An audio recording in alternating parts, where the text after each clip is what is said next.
Hi all. இப்போ நம்ம என்ன பார்க்க போகிறோம்னா, குரூப் 4க்கு என்ன மாதிரிலாம் ப்ரிப்ரேஷன் பண்ணணும், நான் எப்படிலாம் பண்ணேன் அப்படிங்கிறத உங்களுக்கு சொல்ல போகிறேன். ஓகேவா? ஃபஸ்ட்டு உள்ளே போகிறதுக்கு முன்னாடி என்ன பண்ணணும்னா, எக்ஸாம் என்ன மாதிரி பேட்டர்னில் கேட்குறாங்க அப்படிங்கிறத பார்ப்போம். தமிழில் 100 கொஸ்டின், மேக்ஸில் 25 கொஸ்டின், ஜென்ரல் ஸ்டடீஸ் அதாவது அந்த 10 யூனிட்ஸ் கொடுத்துருப்பாங்க சிலபஸில், அதில் 75 கொஸ்டின்ஸ். இதில் பார்க்கும்போது நமக்கு ஷார்ட்டாக தெரியும், இந்த தமிழில் 100 கொஸ்டின் ஸ்கூல் புக்கில் இருந்து தான் கேட்க போகிறாங்க, வேறு எங்கேருந்தும் கேட்க போகிறதில்ல. இது மாதிரி மேக்ஸில் 25 கொஸ்டின் நமக்கு ஒரு பர்டிகுலர் டாபிக்ஸ் இருக்குது, அதுலேருந்து மட்டும்தான் கேட்க போகிறாங்க. ஸோ ஃபஸ்ட்டு நம்ம ரொம்ப இம்பார்ட்டன்ஸ் கொடுக்க வேண்டியது இந்த தமிழ் எலிஜிபிலிட்டியும் மேக்ஸுக்கும் தான். ஓகே, ஃபஸ்ட்டு இந்த Tamil eligibility cum scoring test. So நமக்கு அது ஸ்கோரில் கணக்கிட்டுவாங்க. ஓகே, இப்போ இந்த தமிழ் எலிஜிபிலிட்டிக்கு cum scoring test Tamil question பேப்பருக்கு என்ன மாதிரி அப்ரோச் பண்ணணும் அப்படிங்கிறத பார்ப்போம். ஃபஸ்ட்டு தமிழில் 3 பார்ட்டாக பிரிச்சுருப்பாங்க. ஒன்று இலக்கணம், இன்னொன்று இலக்கியம், இன்னொன்று தமிழ் அறிஞர்களும் தமிழ் தொண்டும்னு பிரிச்சுருப்பாங்க.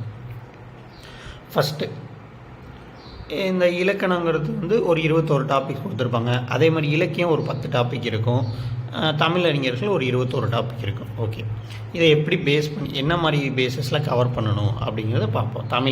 மொத்தத்தில் தமிழ் படிக்கணும் 100 கொஸ்டின்ஸ்.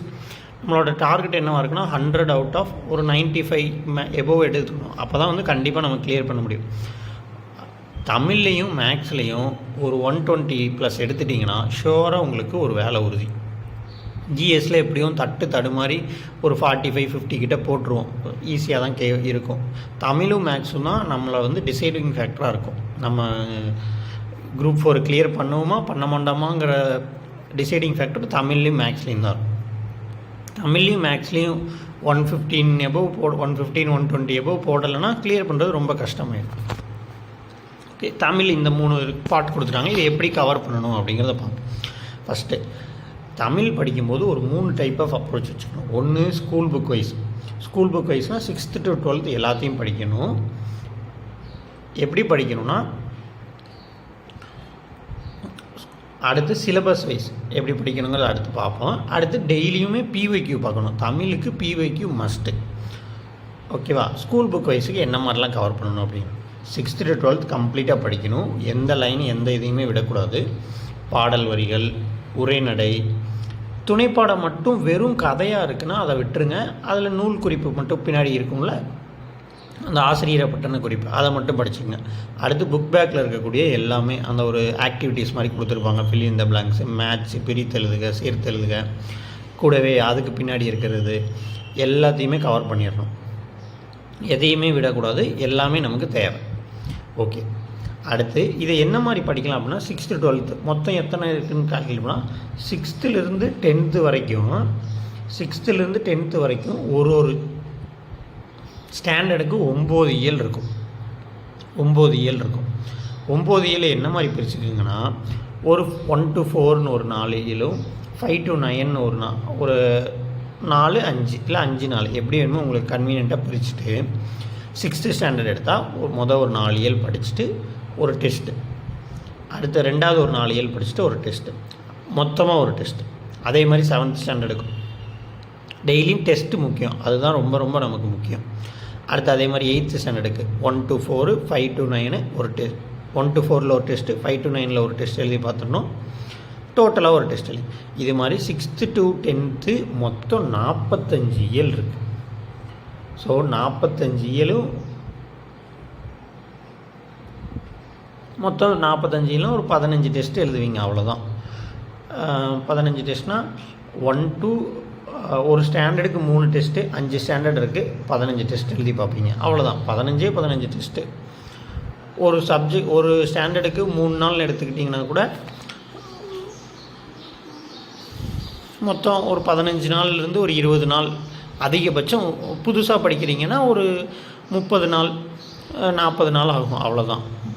மற்றபடி எதுவுமே உங்களுக்கு ரொம்ப கஷ்டமாலாம் இருக்காது. அது 10th ஸ்டாண்டர்ட் லெவலில் இருக்கிறது தான். நம்ம கிராஜுவேட்லாம் ஆகிட்டு அதுக்கப்புறம் தான் அந்த எக்ஸாம் ப்ரிப்பேர் பண்ணவே வர்றோம். Most of the members group 4ஓட குவாலிஃபிகேஷனே 10th தான். அவங்க 6th to 10th தான் அதிகமாக. 9th to 10th ரொம்ப முக்கியம். அடுத்து இப்போ 12th இதை படிக்கணுமா, 12th ஸ்டாண்டர்ட் படிக்கணுமா அப்படிங்கிறது கேட்பாங்க சில பேர். 11th 12th இதெல்லாம் படிக்கணுமாங்கிறத கேட்டால் படிக்கணும் தான். கண்டிப்பாக நமக்கு எக்ஸாமுக்கு கேட்பாங்க. 11த்துக்கும் 12த்துக்கும் எப்படி படிக்கணும்னா 11த்லேயும் 12த்லேயும் சிலபஸ் ஓரியன்டாக படிங்க. சிலபஸில் என்னெல்லாம் கவர் ஆகுதோ அதை படிச்சுட்டு நூல் குறிப்பு, சொல், பொருள், மனப்பாட பாடல் இருக்கிறதெல்லாம் முக்கியமானதாக இருக்கும், அதை படிங்க. அடுத்து வந்து ஒரு இயலுக்கு பின்னாடியும் ஒரு அறிஞரை பற்றி கொடுத்துருப்பாங்க. நமக்கு அது பார்ட் சியில் கவர் ஆகும். ஸோ அந்த ஒவ்வொரு அறிஞர் மொத்தம் 10th 11th ஒரு 9, 12th ஒரு 9, ஒரு 18 அறிஞர்கள் பற்றி தான் கொடுத்துருப்பாங்க. அது ரொம்ப முக்கியம், படிச்சிடணும். அதுலேருந்து நமக்கு அப்படியே டேரெக்டாக கொஸ்டின்ஸ் கேட்பாங்க. இதெல்லாம் படிச்சுட்டா போதுமா அப்படின்னா போதாது. ஸ்கூல் புக்கு ஒரு பேசிஸ் தான். ஸ்கூல் புக்கை கவர் பண்ணிவிட்டு அடுத்து என்னென்னலாம் பண்ணணுங்கிறத சொல்கிறேன். டெஸ்ட்டு எப்போ எதுக்க படித்தாலும் டெஸ்ட்டு முக்கியம். அடுத்து சிலபஸ் வைஸ் படிக்கணும். இது எப்படி படிக்கிறது அப்படின்னா, இப்போ நம்ம பார்த்தோமா பகுதி ஆ, இதில் வந்து 21 டாபிக் இருக்குது. இதே ஆல வந்துட்டு 10 டாபிக் இருக்குது. ஈயில் வந்துட்டு ஒரு 21 டாபிக் இருக்குது. எப்படி பிரிக்கணும் அப்படின்னா, சிலபஸ் வைஸில் ஏதாவது ஒரு மெட்டீரியல் வாங்கி வச்சுக்கோங்க. எந்த இன்ஸ்டியூட்டாக இருந்தாலும் பரவாயில்ல, சிலபஸ் வைஸ் மெட்டீரியல் போட்டிருப்பாங்க. உங்களுக்கு கன்வீனியண்ட்டாக இருக்கக்கூடியதை வாங்கி வச்சுக்கோங்க. வாங்கிட்டு என்ன பண்ணணும்னா, பகுதி ஆ இருக்கா, இந்த பகுதியால் 21 இருக்கா, 5 பகுதியாக பிரிச்சுக்கங்க. 4 நாளாக பிரிச்சுக்கங்க. முதல்ல ஒரு 4 பார்ட், அடுத்து ஒரு 4, அடுத்து ஒரு 4, இந்த மாதிரி பிரிச்சிங்கன்னா மொத்தம் 5 பகுதிகளாக பிரித்து வச்சுருப்பீங்க. ஏதோ ஒன்றுக்கு மட்டும் ஒரு 5 சேர்த்துக்குங்க, 21. இது 5ஐயும் தனித்தனியாக ஃபஸ்ட்டு 4, அடுத்து 4, அதுக்கு அடுத்த 4, இந்த மாதிரி படித்து அதுக்கு ஒரு டெஸ்ட்டு 4 நாளாக படித்து டெஸ்ட்டு 4 படிச்சுட்டு அதுக்கு என்னென்ன டாபிக்ஸ்லாம் கவர் ஆகுதோ அந்த டாபிக்ஸ்லேருந்தெல்லாம் டெஸ்ட் எழுதிப்பார். அதே மாதிரி அடுத்து ஒரு 4, இந்த மாதிரி பகுதி ஆகு. இது பார்ட் பிக்கு என்ன பண்ணுங்கன்னா 2 பிரிச்சுக்குங்க. 5 பார்ட்டாக பிரிச்சுங்க, 2 பிரிச்சுட்டு 2 படிச்சு டெஸ்ட். ஏன்னா இது கொஞ்சம் பெருசாக இருக்கும். இந்த திருக்குறள், புறநானூறு, 8 தொகை, 10 பாட்டு அதெல்லாம் இருக்கனால கொஞ்சம் பெரிய டாப்பிக்காக இருக்கனால இதில் 2 பிரிச்சு. பகுதி ஈலையும் 4 நாளாக பிரிச்சுக்கோங்க. 4 நாளாக பிரிச்சிங்கன்னா ஒரு 5 பார்ட் இருக்கும். எல்லாத்தையும் படிச்சுட்டு டெய்லியும் படிக்கணும். டெய்லி பேசிஸில் ஃபஸ்ட்டு ஸ்கூல் புக் பேசிஸில் படித்து முடிச்சிருங்க. ஃபஸ்ட்டு ஸ்கூல் புக் பேஸில் படித்து முடிச்சுட்டு அதுக்கப்புறம் சிலபஸ் பேசிஸ்க்கு வாங்க. இல்லை சிலபஸ் பேசிஸ் படிச்சுட்டு ஸ்கூல் புக் வைஸ், பட் வந்து ஸ்கூல் புக் ப்ரிஃபர் பண்ணிவிட்டு அதுக்கப்புறம் சிலபஸ் வைஸ் ப்ரிஃபர் பண்ணிங்க, அதான் ப்ரிஃபரபிள் ஆப்ஷன். ஓகே, இதை முடிச்சுட்டு என்ன பண்ணணும்னா இதுக்கும் டெய்லியும் டெஸ்ட்டு ப்ராக்டிஸ் பண்ணணும். ஓகே, இதெல்லாம் பண்ணிட்டா போதுமா, ஓல்டு புக் படிக்கணுமா அப்படிங்கிற டவுட்லாம் சில பேர்த்துக்கு இருக்கும். படிக்கணும், நீங்கள் ஆல்ரெடி படித்தவங்க அப்படின்னா நீங்கள் படிச்சுங்க. இல்லையா அப்படிங்கிறப்ப நீங்கள் இந்த மாதிரி சிலபஸ் வைஸ் ஏதாவது ஒரு இன்ஸ்டியூட்டில் மெட்டீரியல் வாங்குவீங்களா, ஸோ அதிலே உங்களுக்கு மோஸ்ட்லி எல்லாத்தையும் கவர் பண்ணிவிடுவாங்க. இப்போ எக்ஸாம்பிளுக்கு கடிதங்கள்னு ஒரு டாபிக் இருக்குன்னா, நம்ம புது புக்கில் கடிதங்கள் கொஞ்சமாக தான் இருக்குது. பாரதியோட கடிதம் இருக்கும், அடுத்து ரவீந்திரநாத் தாகூரோட கடிதம் இருக்கும், அவ்வளோதான், ரொம்ப இருக்காது. ஆனால் இதே பழைய புக்கில் என்ன இருக்குன்னா, நேருவோட கடிதம், அண்ணாவோட கடிதம், மூவாவோட கடிதம், இந்த மாதிரி சில கடிதங்கள்லாம் இருக்கும். அதெல்லாம் கவர் பண்ணியிருக்க மாட்டோமே அப்படின்னா இந்த சிலபஸ் வைஸில் ஏதாவது மெட்டீரியல் வாங்கி படிக்கிறீங்களா அதில் கவர் பண்ணியிருப்பாங்க கண்டிப்பாக. அது ரொம்ப அடுத்து அதுலேயும் கவர் ஆகாமல் இருக்க சில கொஸ்டின்ஸ்லாம் வந்து நமக்கு பிஒய்க்யூவில் கவர் ஆயிரும். பிஒய்க்யூ நம்ம என்ன ஓல்டு புக்கோட இப்போ தான் இந்த 2021 தான் நியூ புக்கிலேருந்து டெஸ்ட் வைக்கிறாங்க. அப்போ அதுக்கு முன்னாடி வரைக்கும் எப்படி டெஸ்ட் இருந்துச்சு, ஓல்டு புக்கில் தான். அப்போ ஓல்டு கொஸ்டின்ஸ்லாம் பார்க்கும்போது ஓல்டு புக்கில் இருக்க கொஸ்டின்ஸ்லாம் கவர் பண்ணிடுவீங்க. அதுலேருந்து கேட்கக்கூடிய கொஸ்டின்ஸ் நம்மளாவே போடக்கூடிய மாதிரி ஆயிரும். ஓகே, கொஸ்டின் பேங்க் எவ்வளோ வருஷத்துக்கு படிக்கணும் அப்படின்னா, இதுவுமே கொஸ்டின் பேங்க் கிடைக்கும் வெளியில், மார்க்கெட்டில் நமக்கு அவைலபிலிட்டி தான். மார்க்கெட்டில் அவைலபிலிட்டி டிஎன்பிசி சைட்லேயே இருக்கும். நீங்கள் வாங்குறதுக்கு முடியலையா, டிஎன்பிசி சைட்டில் கடந்த ஒரு 2013, 14 என்னென்னலாம் தமிழ் எக்ஸாம் நடந்திருக்கோ எல்லாத்துக்கும் எடுங்க. இதில் முக்கியமானது என்னென்னா, அந்த ஃபைனல் ஆன்சர் கீ விட்டுருப்பாங்க, அதை எடுத்து நீங்கள் மேட்ச் பண்ணிக்கணும். பட் வந்து ப்ரிஃபரபுளாக நீங்கள் ஹார்ட் காப்பி வச்சுக்கிட்டிங்கன்னா உங்களுக்கு படிக்கிற கொஞ்சம் நல்லாயிருக்கும். பக்கத்தில் வேறு பாயிண்ட்ஸ் வந்து எழுதி வச்சுக்கலாம். ஸோ பிடிஎஃபாக கிடைச்சாலும் மெட்டீரியல் கொஸ்டின் பேங்க் வாங்க முடியலன்னா ஒரு ஜெராக்ஸ் கூட போட்டு வச்சுக்கோங்க. என்ன பண்ணணும்னா அதில் வந்து ப்ரொவிஷனல் ஆன்சர் கீ கொடுத்துருப்பாங்க. அந்த கீயை வந்து என்றைக்குமே ட்ரஸ்ட் பண்ணக்கூடாது. ஃபைனல் ஆன்சர் கீழே மாற்றிருப்பாங்க. ஸோ ஒரு எக்ஸாமுக்கும் ஃபைனல் ஆன்சர் கீ இருக்கும். அதை எடுத்து செக் பண்ணி ஃபஸ்ட் டைம் படிக்கும்போது மார்க் பண்ணி வச்சுக்கோங்க என்ன ஆன்சர்ன்ட்டு.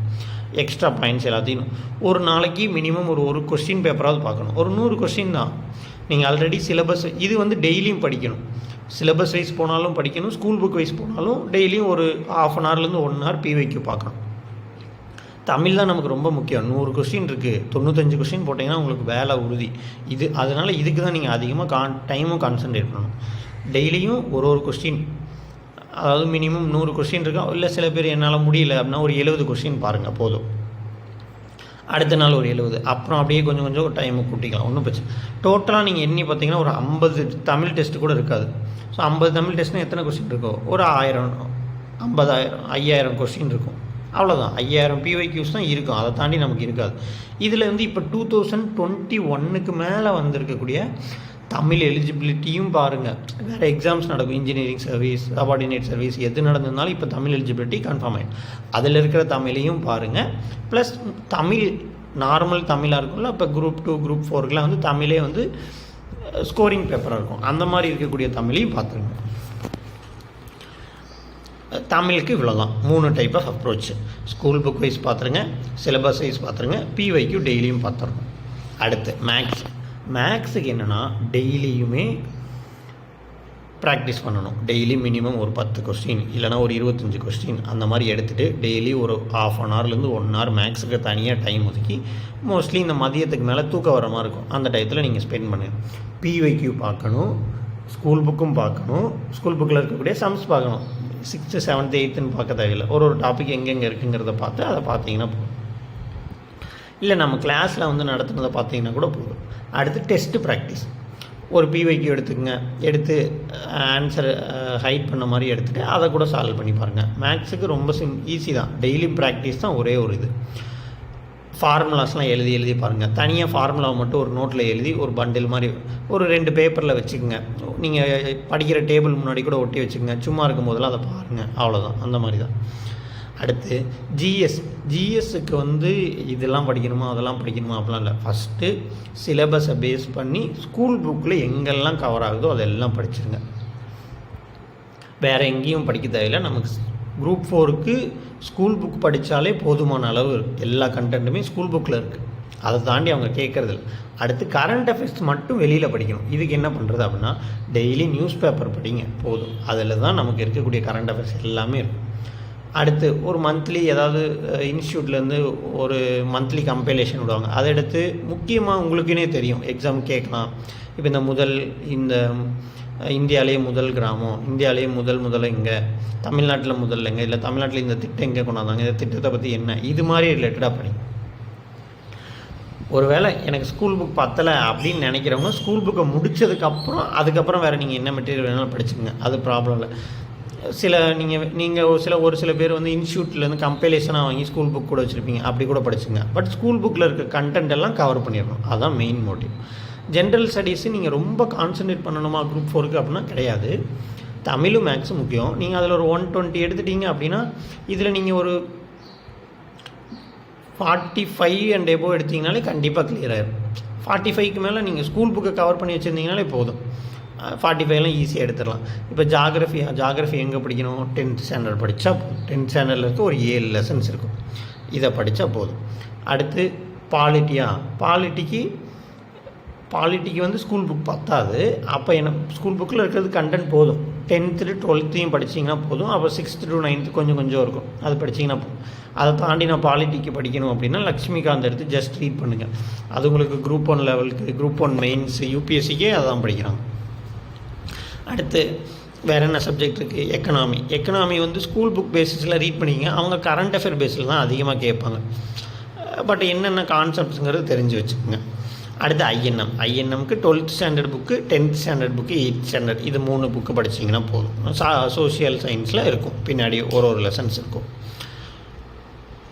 சயின்ஸுக்கு நீங்கள் கான்சன்ட்ரேட் பண்ணணுமா படிக்கணுமா அப்படின்னு கேட்டால் ப்ரிலிம்ஸுக்கு வந்து நம்ம குரூப் 4 தான் எழுதுறங்கிற பட்சத்தில் ஒரு 7 கொஸ்டின் கேட்பாங்க.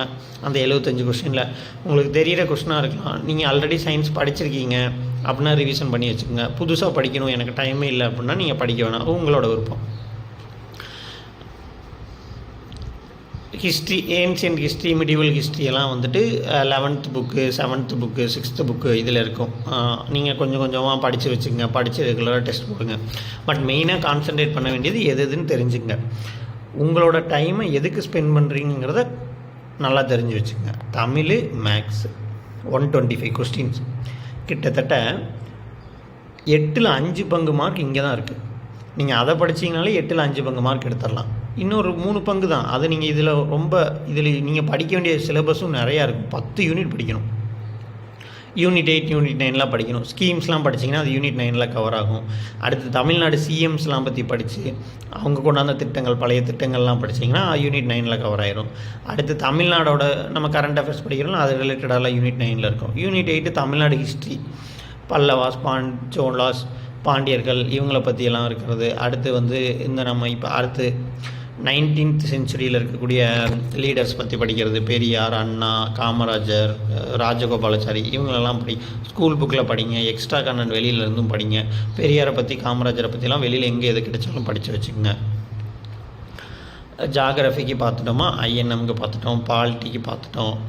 வேறு இன்னும் என்ன யூனிட் விட்டுட்டோம்? ஓகே, அவ்வளோதான். மோஸ்ட்லி எல்லாத்தையும் பார்த்துட்டோம். இந்த மாதிரி படிச்சிங்கனாலே உங்களுக்கு முடிஞ்சிடும். ஈஸியாக கிளியர் பண்ணிடலாம். Okay, thank you all.